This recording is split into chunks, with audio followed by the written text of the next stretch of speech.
bertemu kembali. Sebentar tadi kita sudah mengikuti perkembangan Hari Raya Aidilfitri di Johor. Kita juga tidak lupa dengan rakan kita di Sarawak dan ingin melihat bagaimana Raya PKPB ini disambut di Kuching. Kita bersama Wakil Esra Awani Sarawak, Nuzuluddin Abdul Razak. Assalamualaikum Nuzuluddin.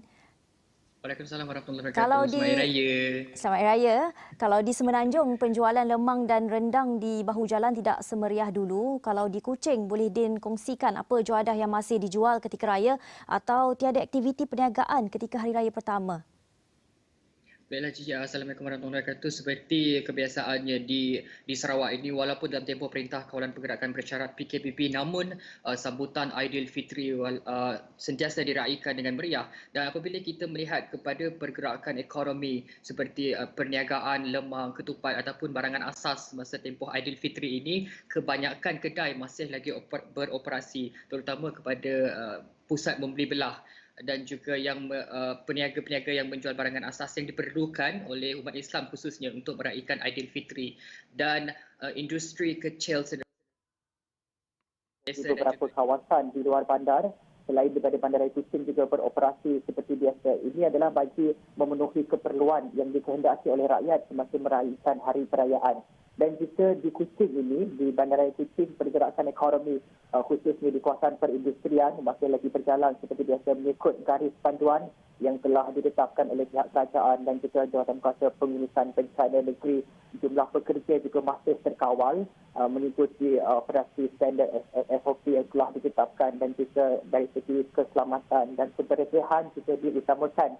Dan kita pergi kepada luar Bandaraya Kuching di beberapa daerah yang lain di Miri, Limbang, Lawas, Betong, Bintulu, Sarike. Kawasan-kawasan ini kebanyakannya pekan kecil luar daripada bandar juga memperuntukkan bekalan asas yang diperlukan oleh rakyat untuk menyambut perayaan. Dan seperti kita tahu di Sarawak salah satunya negeri yang meraihkan dua perayaan dalam tempoh yang terdekat seperti Aidilfitri dan Gawai Raya. Jadi keperluan untuk mendapatkan bekalan asas untuk meraihkan perayaan ini sangat-sangat diperlukan oleh kelompok masyarakat termasuk di luar bandar dan menerusi beberapa kerjasama daripada kerajaan negeri dan juga para pembekal di seluruh kawasan.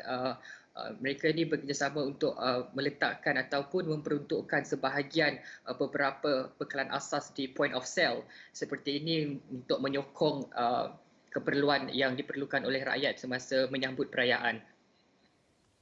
Dari pemerhatian Din sendiri juga, bagaimana cara beraya orang Sarawak ketika PKPB ni?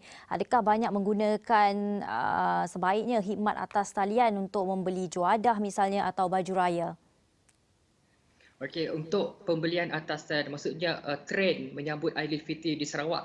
Kalau kita datang ke negeri Sarawak, sambutan Aidilfitri di negeri ini sebenarnya sangat-sangat meriah. Sambutannya sepanjang tempoh Syawal. Sebulan Syawal itu maka sebulanlah rakyat Sarawak akan meraihkan Aidilfitri. Namun kali ini dalam tempoh PKPB, seharusnya perkara ini akan dititikberatkan dari segi merapatkan silaturahim. Bagaimana? Jadi penggunaan sistem atas talian bukan sahaja dari kaedah untuk menjual beli ataupun membeli sesuatu barangan melalui atas talian. Semestinya ini antara fokus ataupun tujuan aktiviti utama yang dilaksanakan oleh rakyat di seluruh negeri termasuk juga di negeri Sarawak. Penggunaan Sarawak Pay, aplikasi perniagaan atas talian ini yang diperuntukkan oleh kerajaan negeri untuk rakyat di negeri Sarawak untuk menjalankan aktiviti perniagaan juga dimanfaatkan sepenuhnya. Dan melalui BKSS juga kerajaan memperuntukkan sebahagian dana untuk menyokong perniagaan industri kecil dan sederhana melalui Sarawak Pay. Jadi di sini kita boleh lihat bagaimana penggunaan sistem atas talian ini dimanfaatkan sepenuhnya oleh bukan sahaja para peniaga, juga memberi kesan positif kepada rakyat di negeri ini.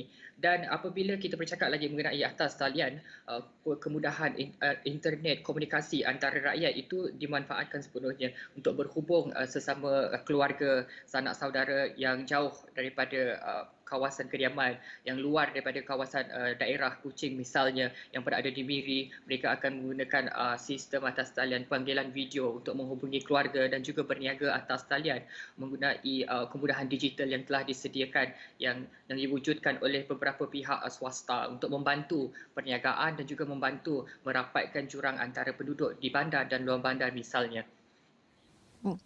Din, tadi Din ada... Ya. Din, tadi Din ada maklumkan mengenai perayaan Hari Gawai yang akan disambut dalam masa terdekat. Mungkin Din boleh kongsikan apa persiapan yang telah dilakukan di sana? Mm-mm. Okey, untuk persiapan untuk Hari Raya Gawai sama juga dengan Aidilfitri, yang antara fokus utama adalah kawalan harga. Kementerian Perdagangan dan Hal Ehwal Pengguna KPDNJP juga dalam tempoh ini sehingga Jun setidaknya mengawal beberapa harga barangan. Lebih 30 senarai barangan telah disenaraikan untuk kawalan harga skim harga maksimum musim perayaan SHMP, di mana untuk gawai ini pertambahan beberapa barangan lain keperluan untuk rakyat yang menyambut gawai ini dilakukan secara teliti di beberapa kawasan khususnya di luar bandar, kerana rakyat di luar bandar ramai sebelum ini ada laporan ataupun kerisauan mereka akan menghadapi peningkatan harga barang di luar bandar, mungkin kerana kos logistik untuk menghantar barangan dari bandar ke luar bandar memerlukan penambahan di situ. Namun kerajaan bersama dengan KPDNJP berusaha untuk memastikan tiada sebarang kenaikan harga barang untuk mereka meraihkan Hari Gawai kelak, kerana kita faham rakyat di negeri Sarawak ini ramai yang meraihkan gawai, bukan sahaja mereka yang berbangsa Iban, tapi seluruh masyarakat golongan etnik pelbagai bangsa di negeri Sarawak juga meraihkan